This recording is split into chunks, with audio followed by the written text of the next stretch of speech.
ধন্যবাদ। আসসালামু আলাইকুম।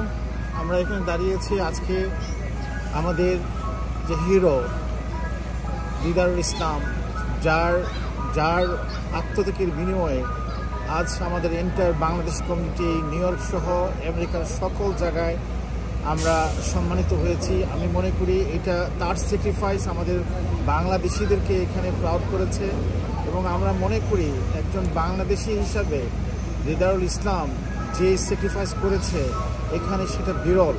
যার কারণে এই কমিউনিটি এবং NYPD সহ new York state governor, mayor থেকে ধরে সকল শ্রেণীর মানুষ, সকল অফিসিয়াল তার জন্য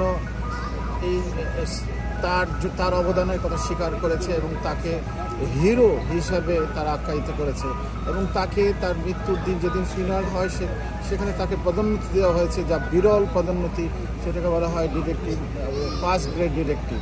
এটা সাধারণত খুব কমই পাওয়া যায়। বাট তার জন্য যে স্যাক্রিফাইস, সে যে স্যাক্রিফাইস করেছে, তার ফ্যামিলির কথা চিন্তা না করে সে নিজের জীবন বাজি রেখে সে শত শত মানুষকে সে রক্ষা করেছে তার চাকরির অবস্থায়, যেটা এই নিউ ইয়র্কে সাধারণত বিরল ছিল। এবং তার এই আত্মত্যাগে আমরা বাংলাদেশি সকলেই, বাংলাদেশ কমিউনিটি, বাংলাদেশ সোসাইটি সবাই তার জন্য আমরা তার অবদানকে সবসময় আমরা মনে রাখবো, তার লেগেসিকে আমরা ফেলে দেবো।